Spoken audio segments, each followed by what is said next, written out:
சந்திரசேகரம் அவர் வந்து AVM ஸ்டுடியோக்கு letter எழுதினார். எங்ககிட்ட ஒரு பொண்ணு இருக்குது, ரொம்ப நல்லா பாடுவா, உங்களுக்கு வேணும்னா கூப்பிடலாம், இவ்வளோதான் 4 வார்த்தை. அப்போ அங்கேருந்து லெட்டர் வந்தது, ஏவிஎம்லேருந்து ஆடிஷனுக்கு வர சொல்லி. உடனே நாங்கள் நெல்லூர்லேருந்து புறப்பட்டு வந்தோம்.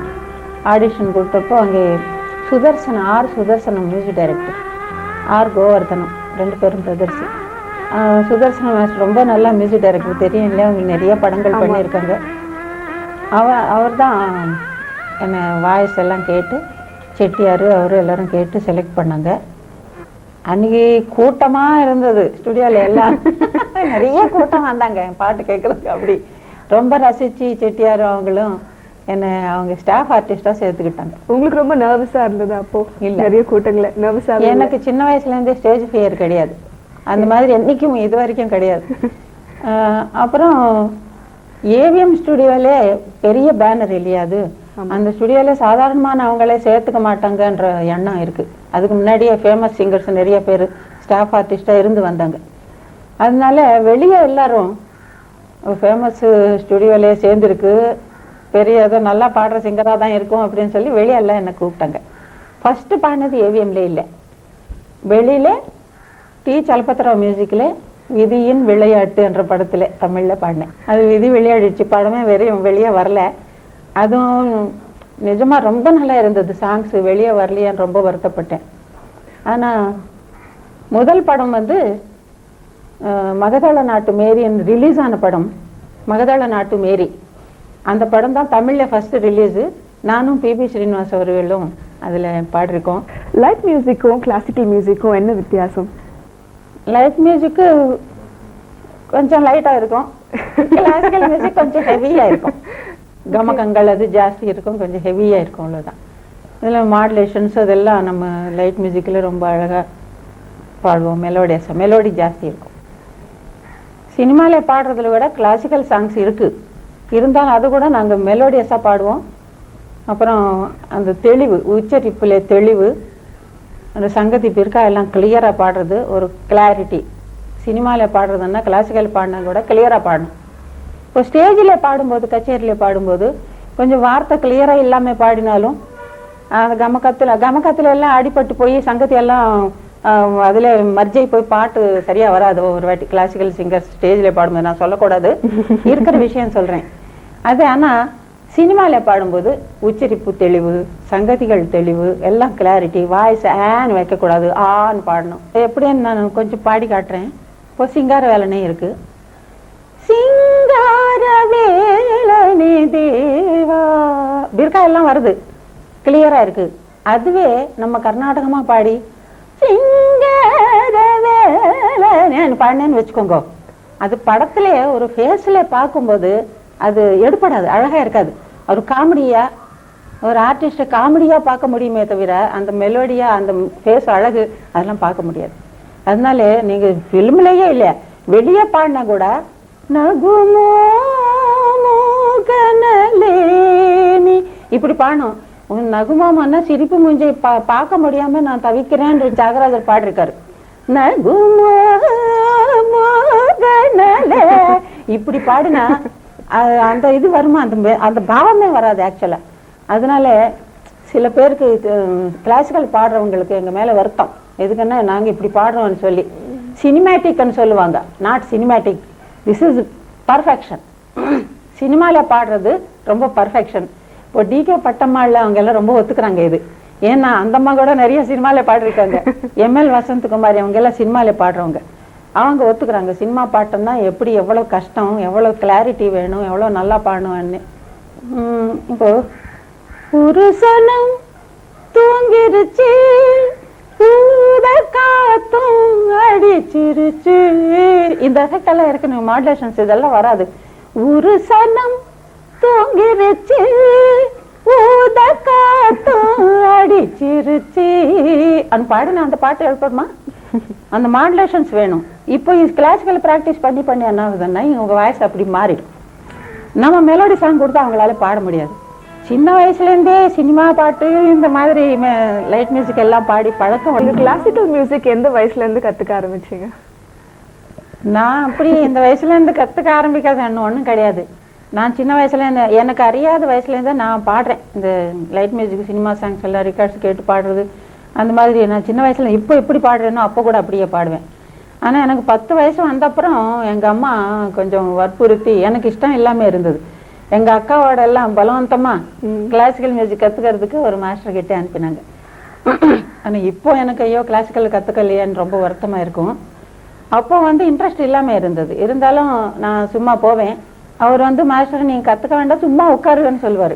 கேட்டுட்டு உட்காருவேன். அப்போ சடனாக யாராவது ஒரு பொண்ணு நல்லா பாடலைன்னா அதெல்லாம் பெரிய பெரிய ஸ்டூடெண்ட்ஸு தான், நான் தான் சின்ன வாப்போம். ஏன்னா பாட சொல்லுவார்.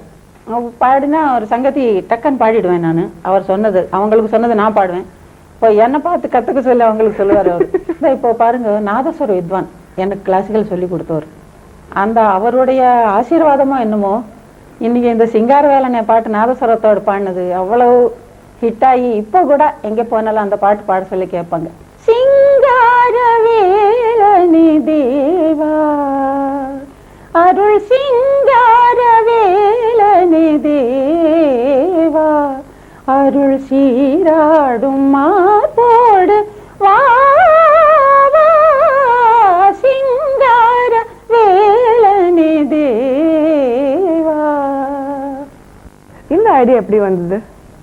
அது நான் ரொம்ப நாளாவே, ஆனால் நான் வேறு படங்கள்ல எல்லாம் கன்னடம் மலையாளம் இதுல எல்லாம் சின்ன குழந்தை பாட்டெல்லாம் பாடிருக்கேன். இருந்தாலும் ஒரு 3 வயசு 4 வயசு குழந்தைக்கு பாடினா எப்படி இருக்கும் அப்படி ஒரு எண்ணம். நான் அப்போல்லாம் என்ன பண்ணுவேன்னா, சின்ன சின்ன பசங்க இருப்பாங்க பாருங்க, அவங்க கிட்ட எல்லாம் கொஞ்சம் பேசுறது, சின்ன குழந்தை போல அவங்க எல்லாம் என்கிட்ட வருவாங்க. அப்படி பேசின பசங்க எல்லாம் என்கிட்ட வருவாங்க, என்னோட விளையாடிட்டே இருப்பாங்க. திடீர்னு இப்படி பார்ப்பாங்க, நான் அப்படி பேசினதும் கிட்ட வருவாங்க. நான் சின்ன குழந்தை நினைச்சு என்னோட விளையாடுறது, இந்த மாதிரி அவங்களோட நான் விளையாடுறது, இந்த மாதிரி பேசுறது பாடுறது அப்படி பண்ணிட்டே இருந்தேன். அது பழக்கம். ஒரு வாட்டி இங்கே பார்த்தசாரதி சபாலே மெட்ராஸ்ல ஒரு டிவோஷனல் சாங்ஸ் ப்ரோக்ராம் கேட்டாங்க என்ன. சரி ஒத்துக்கிட்டேன்.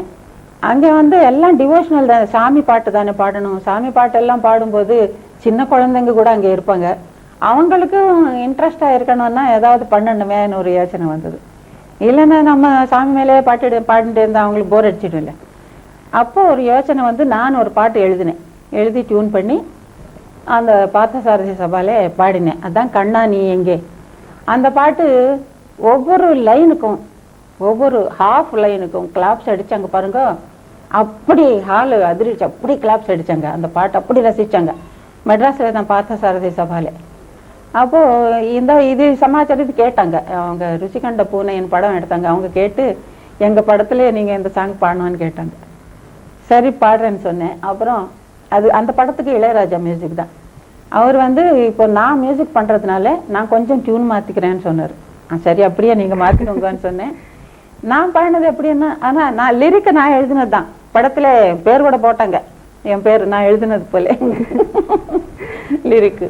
டியூனு நான் அங்கே பாடினது கண்ணா நீ எங்கே வா வா நீ எங்கே அப்படி பாடினேன்.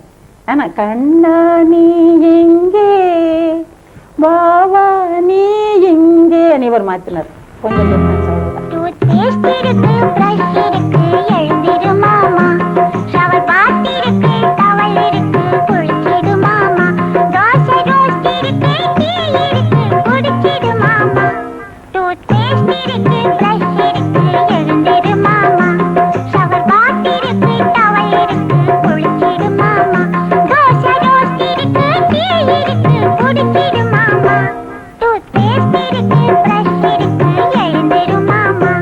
நிறைய விருதுகள் வாங்கியிருக்கீங்க, அதை பத்தி கொஞ்சம் சொல்லுங்களேன்.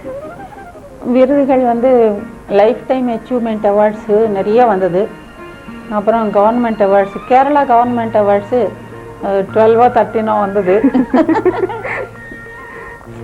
மலையாளத்தில் ரொம்ப ரொம்ப நல்லா சாங்ஸ் நிறைய பாடிருக்கேன் நான். அதில் 13 அநேகமாக 13 12 வந்தது. அதுக்கப்புறம் ஒரிசா கவர்மெண்ட்லேருந்து கூட ஒரு அவார்டு வந்தது. தெலுங்கு ஆந்திர பிரதேஷ் கவர்மெண்ட் அவார்ட்ஸு 6 7 வந்துருக்கு. அப்புறம் தமிழ்நாடு கவர்மெண்ட் அவார்ட்ஸு 6 வந்திருக்கு. அப்புறம் ஃபிலிம் ஃபேர் அவார்டு கூட லைஃப் டைம் அச்சீவ்மெண்ட் அவார்டு வந்தது. அப்புறம் சுர்சிங்கார் அவார்டுன்னு சொல்லி பாம்பேல ஒரு அவார்டு கொடுத்தாங்க. அது ப்ரெஸ்டீஜியஸ் அவார்டுன்னு சொல்கிறாங்க. அது எப்படின்னா ஹிந்தி படம் நாச்சே மயூரின்னு சொல்லி ஒரு ஹிந்தி படம். அது லட்சுமிகாந்த் பேரலால் மியூசிக் ஆக்சுவல் அந்த படம். தெலுங்குல வந்து பாலசுப்ரமணியம் மியூசிக் பண்ணார். அதில் எல்லா சாங்ஸும் நானே பாடினேன். ஹிந்தியில் வந்து டைட்டில் சாங் பாடினேன் நான். டைட்டில் சாங் எப்படின்னா தெலுங்குல டைட்டில் சாங் சைலஜா பாடினான், ஹிந்தியில் நான் பாடினேன். இந்த ஒரே ஒரு பாட்டு தான் நான் பாடினேன் டைட்டில் சாங்கு. அந்த ஒரு பாட்டு பாலசுப்ரமணியம் மியூசிக் அந்த டைட்டில் சாங்கு. மிச்ச சாங்ஸ் எல்லாம் லட்சுமிகாந்த் பேரலால் லதா மங்கேஷ்கர் பாடிருக்கு. இந்த பாலசுப்ரமணியம் எஸ்பி பாலசுப்ரமணியம் பாடின பாட்டுக்கு டைட்டில் சாங்குக்கு எனக்கு அவார்டு வந்தது. இதில் நாச்சே மயூரியில் சுர்சிங்கர் அவார்டுன்னு சொல்லி ஸ்பெஷலாக கொடுத்தாங்க.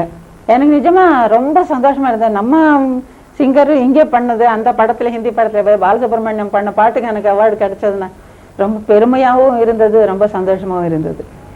அப்புறம் நேஷ்னல் அவார்ட்ஸ் 4 வாட்டி வந்தது. National awards first time Senthoorapoove Senthoorapoove Senthoorapoove ஜில்லென்ற காற்று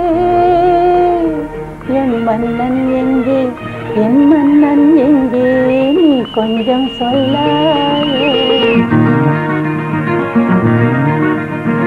செந்தூரப்பூவே செந்தூரப்பூவே செந்தூரப்பூவே ஜில்லென்ற காற்று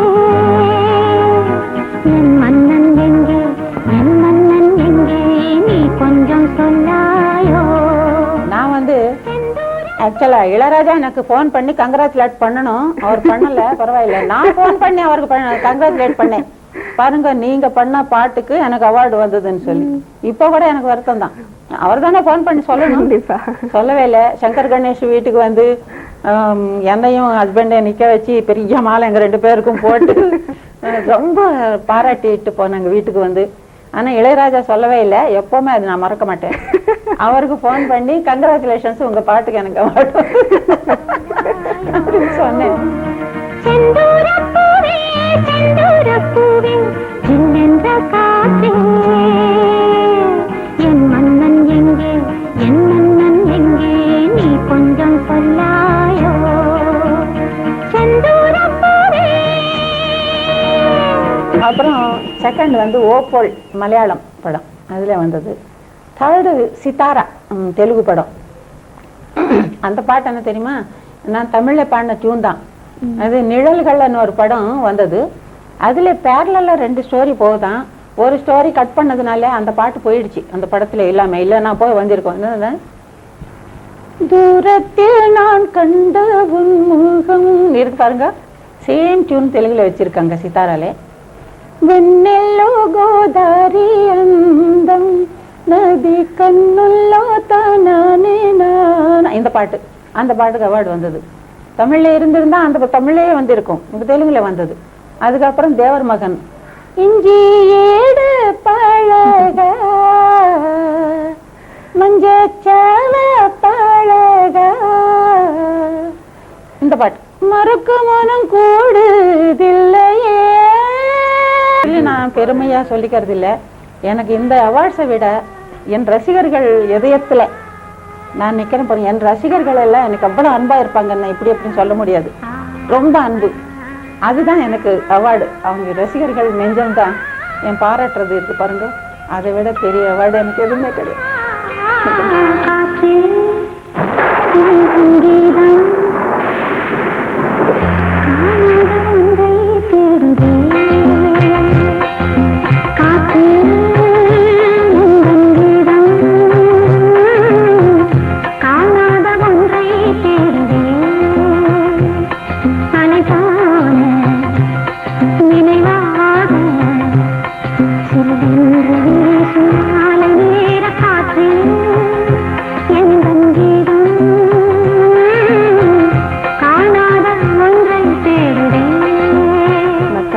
கேட்க வேண்டிய ஒரு கேள்வி, ரசிகர்களும் தெரிஞ்சுக்க வேண்டிய ஒரு பதில். உங்க குரலை எப்படி பாதுகாக்கிறீங்க?